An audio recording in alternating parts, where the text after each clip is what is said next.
ఈ వారం హౌస్లో నుంచి ఎవరు ఎలిమినేట్ అవబోతున్నారు సోది అని చెప్పను స్ట్రైట్ ఫార్వర్డ్గా మ్యాటర్ చెప్తాను. Let start. హాయ్ ఫ్రెండ్స్, నా పేరు Anand. Welcome to office. First మీరు ఈ వీడియో లైక్ కొట్టాలి.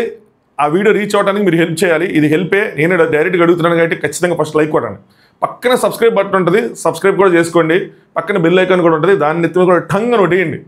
వేసారు కదా, సో మీకు సో దట్ నోటిఫికేషన్లు వస్తూ ఉంటాయి. సరే, స్ట్రైట్ ఫార్వర్డ్గా చెప్తాను కాబట్టి స్ట్రైట్ ఫార్వర్డ్ అని చెప్తాను, సోది చెప్పను. మీరు సబ్స్క్రైబ్ చేసుకున్నారు కాబట్టి. ఈ వారం హౌస్లో నుంచి ఎవరు ఎలిమినేట్ అవుతున్నారు అంటే రమ్య చిట్టి పికిల్స్. సో రమ్య ఈ వారం హౌస్లో నుంచి ఎలిమినేట్ అవుతున్నారు. అసలు కొన్ని విషయాలు మనం మాట్లాడుకుందాం. ఒక 5 నిమిషాలు లేదంటే 10 నిమిషాలు లోపల వీడియో ఉంటుంది, అంతకు మించి ఏం సాగదీను. మీతో నాకు చిన్న పని ఉంది. లైక్ కొట్టడమే కాదు, నాకు ఒక కామెంట్ కూడా కావాలి మీ దగ్గర నుంచి. మీరు కామెంట్లు మీరు చేసుకోండి, నాకేం కావాలో నేను చెప్తా. సో మ్యాటర్ ఏంటంటే ఈ వారం హౌస్లో ఎలిమినేషన్ ఉండదేమో అని అనుకున్నా. ఎందుకంటే ఐషా వెళ్ళిపోయింది కాబట్టి. ఐషా అంటే ఏం టాక్ వచ్చిందంటే అదే హెల్త్ ప్రాబ్లమ్స్ వల్ల వెళ్ళిపోవడం కాదు, షో నుంచి కూడా క్విట్ అయిపోయిందని టాక్ వచ్చింది. అయితే నాకున్న ఇన్ఫర్మేషన్ ఏంటంటే ఇంకా క్విట్ అవ్వలేదంట. ఆ ప్లాన్లో ఉన్నారు వాళ్ళు. అవ్వచ్చు అవ్వకపోవచ్చు, దేర్ ఇస్ 50-50 ఛాన్స్ అన్నట్టు కూడా చెప్తున్నారు. అంటే ట్రీట్మెంట్ తీసుకుంటున్నారు, కానీ ఆవిడ మరీ నీరసంగా ఏమి లేరు. సో ఆవిడ బాగానే ఉన్నారు. సో బాగానే ఉన్నప్పుడు ఒకవేళ ఆ డిసీజ్ కానీ తగ్గిపోతే, అది కానీ కంట్రోల్లో ఉంటే మళ్ళీ హౌస్లోకి ఎంటర్ అయ్యే అవకాశం ఉంది. ఎందుకు బయటికి పంపించారంటే ఆవిడ వల్ల మళ్ళీ వేరే వాళ్ళకి స్ప్రెడ్ అయ్యి వాళ్ళకి ఎఫెక్ట్ అవుతున్నారు. 2-3 పడ్డారు. నిన్న ఆవిడ తనుజ గారు కూడా పడ్డారు కాబట్టి. సో లేదు, ఆవిడకి నెగిటివ్ అది వచ్చిందంట, అన్సీన్ లేదు మాట్లాడుకుంటున్నారు రిపోర్ట్స్లో. So safe. సో ఆవిడకి కూడా తగ్గిపోతే హౌస్లోకి తిరిగి వచ్చే ఛాన్సెస్ కూడా రొంబ నల్ల ఇరుక్కమచ్చా, మామూలుగా ఉండదు. At the same time so ఆవిడ వచ్చిద్దని ఒకటి. ఇంకోటి ఏంటంటే ఒకవేళ ఆవిడ రాపోయినా కూడా కామనర్స్ అనే వాళ్ళు హౌస్లోకి ఎంటర్ అవుతున్నారు కాబట్టి ఎలిమినేషన్ కంపల్సరీ ఉండాలని డిసైడ్ అయ్యారు. ఎలిమినేషన్లో మనం వారం రోజులు మొత్తం నేను వదలగొట్టింది ఒకటే ఏంటంటే, ఫ్యాన్స్ ఎక్కడరా, రమ్య చిట్టి పికిల్స్ ఫ్యాన్స్ ఎక్కడరా, అరే మిలియన్స్ ఆఫ్ వ్యూస్ ఇచ్చారు కదరా, లక్షల్లో ఫాలోలు కొట్టారు కదరా, ఏమైపోయారా మీరందరూ, అయ్యా రమ్య అనాథం చేశారు కదా. అసలు సీజన్ స్టార్టింగ్లో రమ్య వస్తుంది అంటే బిగ్ బాస్ అదృష్టవంతుడు అన్న రేంజ్లో వదలగొట్టారయ్యా. అమ్మో అసలు సూపర్. వాళ్ళ బిజినెస్ హైలైట్ అవటం ఏంటో, వాళ్ళ కస్టమర్తో మాట్లాడిన ఆడియోస్ వైరల్ అవటం ఏంటో, దాంతో న్యూస్ పేజెస్ అన్ని పట్టుకొని వాళ్ళ మీద వీడియోలు చేయటం ఏంటో, అసలు వాళ్ళకి సూపర్ డూపర్ పబ్లిసిటీ రావటం ఏంటో. పబ్లిసిటీ వచ్చిన తర్వాత అందరూ ఇలాంటి పబ్లిసిటీ ఉన్న ఫిగర్ రావాల్సిందే. ఫిగర్ అంటే అలా కాదమ్మా, పబ్లిసిటీ ఉన్న వ్యక్తి, అలాంటి వ్యక్తి రావాల్సిందే బిగ్ బాస్కి. బిగ్ బాస్ జన్మజన్మల పుణ్యం అది. ఇలాంటి వాళ్ళు రావాల్సింది అన్నట్టు వదలగొట్టడం ఏంటో, వాళ్ళు కూడా తీసుకోవడానికి వీళ్ళకి ఇంటర్వ్యూలు చేసి అన్నీ చేసి చివరికి లాస్ట్ మూమెంట్లో హ్యాండ్ ఇవ్వటం ఏంటో. హ్యాండ్ ఇచ్చారు అంతా అయిపోయిందంటే లేదు మాకు వైల్డ్ కార్డ్స్లో బజ్ కావాలంటే ఇలాంటి బజ్ ఉన్న వాళ్ళే రావాలి అనగానే వాళ్ళు పిలవటం ఏంటి. కెరీర్ మీద ఫోకస్ చేయమన్నారు కదా, మీ కెరీర్ మీద ఫోకస్ చేయడానికి వస్తున్నాను అని చెప్పి అన్నారు. మీరు వేరే వాళ్ళ కెరీర్ మీద ఫోకస్ చేయమని చెప్పి మిమ్మల్ని ఎవరు చేయమన్నారు? సరే వచ్చారు. ఇప్పుడు ఆట గురించి మాట్లాడుకుందాం. వచ్చి ఏం చేశారు అన్నది. నేనైతే నిజం చెప్తున్నాను బ్రో, చాలా బోల్డ్ ఉంటారు, గేమ్ చాలా గట్టిగా ఆడతారు, గట్టిగా మాట్లాడతారు అనుకున్నా, కానీ ఏం లేదు, డొల్లా. నేను చెప్తున్నా, రావటం వాడికి అడ్వాంటేజ్ ఉంది, డిసడ్వాంటేజ్ అయిందంటే డిసడ్వాంటేజ్ అయింది. ఎందుకంటే ఇది బయట విషయం చెప్తున్నాను ఏమనుకోవద్దు, కానీ వాళ్ళ ఛానల్ కానీ ఏదైనా రన్ అవుతుంది లుక్స్ మీద, అవి నెగిటివ్ అయినది చెప్తే పాజిటివ్ అవ్వలేదు. ఆవిడకి బయట డిసడ్వాంటేజ్ అయింది, లోపల డిసడ్వాంటేజ్ అయింది. చేశారు, మంచి పాయింట్లు పెట్టి చేశారు, కానీ ఎవరిని తనుజ గారి నామినేషన్ మంచి పాయింట్లు పెట్టి చేశారు, కానీ అందులో ప్రాపర్గా దాన్ని ఎలా పెట్టాలి, ఏ విధంగా పెట్టాలి, విధానం అంటారు చూసారా, ఆ విధానం లేకుండా పోయింది. ఇంకా అది తప్పితే అక్కడ తనుజ గారి నామినేషన్ చెప్తే తప్పితే ఇంకేమీ లేదు. అంటే ఆవిడ గేమ్ మీద ఆవిడకి ఎంత కాన్ఫిడెన్స్ అంటే మనకి ల్యాక్స్ ఆఫ్ ఫాలోవర్స్ ఉన్నారు కదా, మిలియన్స్ ఆఫ్ వ్యూస్ వస్తాయి కదా, మన ఇట్లా జిమ్ములు ఇట్లా కాలు కదిపితేనే మిలియన్స్లో వ్యూస్ వస్తాయి కదా, అలాంటిది మనకు 1,00,000 ఓట్లు పడవ అనుకున్నారేమో, కానీ కెప్టెన్సీ కంటెండర్షిప్ని అలా త్యాగం చేస్తారు. ఇలా ఇస్తారు, తీసుకున్న డబ్బులు తీసుకుని వెళ్ళిపోతానని ఎలిమినేట్ అయిపోయారు. నామినేషన్స్లో ఉన్నామన్న భయం లేదు. మరి ఎందుకు భయం లేదు నాకు అర్థం కాల. ఉండాలి కదా భయం. నామినేషన్స్ ఉన్నామంటే ఎలా ఉండాలి? రిలాక్స్ మూడ్లో ఉన్నారు, చక్కగా ఎంజాయ్మెంట్ మూడ్లో ఉన్నారు. బంధాలు బంధుత్వాలు వద్దనుకున్నారు. నేను నైట్ అన్సీన్ చూస్తామంటే ఆవిడ మాధురి గారితో గొడవ పడుతున్నారు. దొబ్బేంటి నువ్వు దొబ్బే అనుకున్నట్టు. బంధాలు వద్దనుకున్నారు, బంధుత్వాలు వద్దనుకున్నారు, ఇండివిజువల్ ప్లే అన్నారు, సాక్రిఫైజులు చేసుకున్నారు. ఏం బయట చెప్పిన దానికి మీరు చేసిన దానికి సంబంధం ఉందా? డిమాండ్ రీతు లక్ష్యంగా సాగింది కొద్దిసేపు, తనూజ లక్ష్యంగా సాగింది కొద్దిసేపు. పోనీ ఆ లక్ష్యాలైనా సరిగ్గా ప్రాపర్గా ప్లేస్ చేసుకున్నారంటే ప్లేస్ చేసుకోలేదు, సరిగ్గా కనిపించలేదు, ప్రాపర్ ఎగ్జిక్యూషన్ లేదు, ప్రాపర్ ప్లానింగ్ లేదు. నాకైతే అసలు ఆ గేమ్లో ఆ మెచ్యూరిటీ కూడా కనిపించలేదు. అసలు ఆవిడే కనిపించలేదు. ఇంక మెచ్యూరిటీ నుంచి వచ్చింది నా మొంద. మనిషి కనిపిస్తేనే కదా మెచ్యూరిటీ వచ్చేది.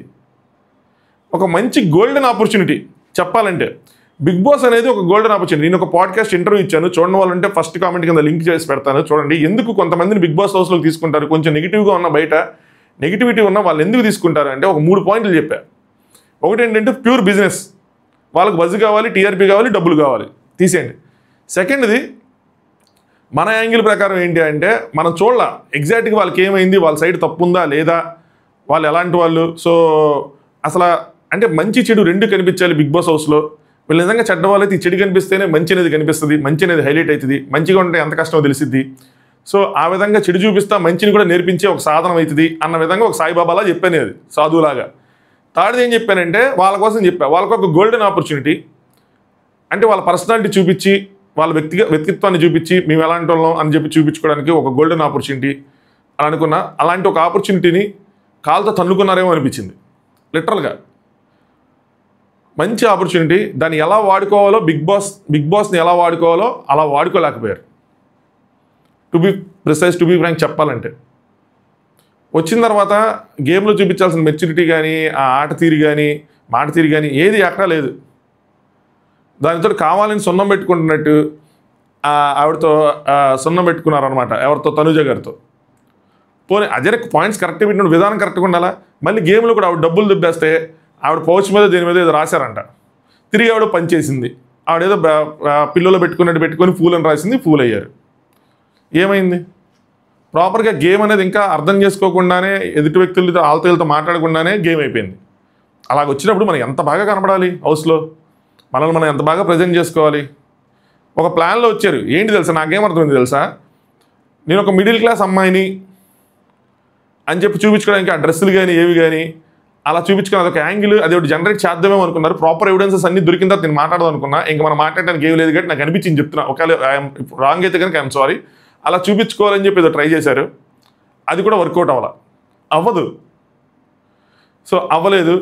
ఎక్కడ కూడా ఆడియన్స్కి ఈ పాయింట్లో రమ్య కనెక్ట్ అయ్యింది అన్న పాయింట్ లేదు. సరే అంత బజ్ వచ్చింది కదా, అందులోంచి కొంతమంది అయినా కనెక్ట్ అయ్యి వచ్చారా అంటే లేదు. సో సోషల్ మీడియాలో మనకి ఏదైతే ఉందో, మన బాండ్ అంటే కనెక్టివిటీ ఏదైతే ఉందో అది ఎమోషనల్ కనెక్టివిటీ కాదు. అభిమానులు ఎవరైతే ఉన్నారో, ఫాలోవర్స్ ఎవరైతే ఉన్నారో, నామకే వాస్తే ఉన్నారు, వాళ్ళని తప్పుపట్టను. కానీ ఎమోషనల్ బాండింగ్ అన్నది లేదు. వాళ్ళు మనకి ఎప్పుడైతే మనకి ఎమోషనల్గా వాళ్ళు మనకి కనెక్ట్ అవ్వలేదో, అట్లీస్ట్ 10%, 20% కనెక్ట్ అవ్వలేదో, వాళ్ళు మనకి ఓట్లు కానీ మనం ఏం చేసినా ఎంకరేజ్మెంట్ అన్నది ఉండదు. మనకు అర్థమైపోవాలి మన పరిస్థితి ఏంటని చెప్పి.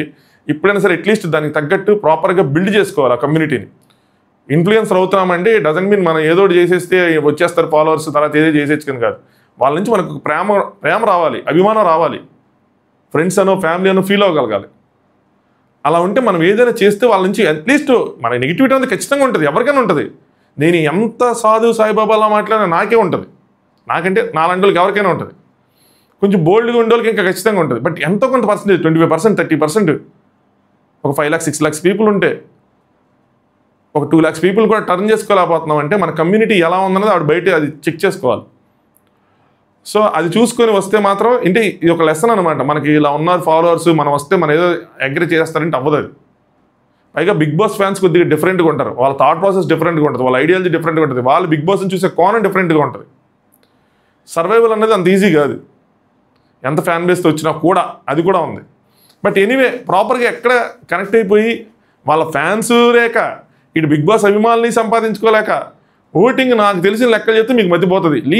లీస్ట్ ఓట్స్ 60కి అంత అలాంటి వచ్చిన అలా పడ్డాయి ఓట్స్ అని చెప్పి, అంత దారుణంగా ఓట్స్ ఉన్నాయని చెప్పి నాకు ఉంది. బట్ ఏంటంటే అది మనం చెప్పినా దాన్ని ప్రూవ్ చేయలేను కాబట్టి నేను చెప్పలేదు ఎప్పుడు. బట్ ఎప్పుడైనా సోషల్ మీడియా పోల్స్ని పెట్టి మీకు వారం రోజులు మొత్తం కొడతా ఉన్నా. బాటంలో ఉన్నారు, రమ్య ఫ్యాన్స్ ఎక్కడ, దేవుడే దిక్కు, ఇలాంటి టైటిల్స్ అన్నీ అయ్యాయి. ఒకవేళ ఎలిమినేషన్ ఉంటే కనుక ఖచ్చితంగా రమ్యనే అవుతుంది అని చెప్పి అనిపిస్తూ ఉంది.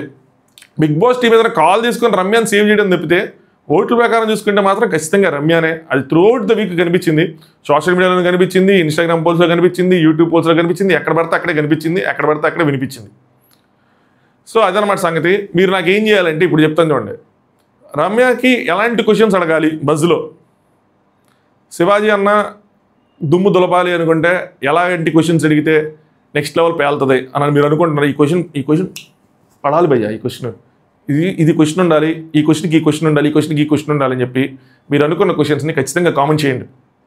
నేను ప్రతి కామెంట్ చదువుతాను, ప్రతి క్వశ్చన్. ఎందుకంటే ఖాళీయే ఏం లేదు, ఆ మిడ్ నైట్ టాక్స్లో కూడా ఏమీ లేదు. కావాలంటే ఒక గంట మిడ్ నైట్ టాక్స్ చెప్పుకుందాం, కానీ 2 గంటలకి ఏముంది ఏంటి అని చెప్పి.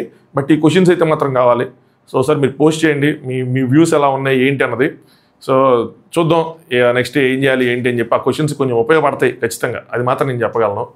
సో ఇదన్నమాట సంగతి. వీడియోని లైక్ చేయండి, లైక్ చేయకపోతే ఛానల్ సబ్స్క్రైబ్ చేసుకోండి. ఎందుకు రమ్య చిట్టి పికిల్స్ ఎలిమినేట్ అయిపోతుంది అనుకుంటున్నారు, క్వశ్చన్స్తో పాటు మీ ఒపీనియన్ కూడా ఒకసారి కామెంట్ చేయండి, సరేనా?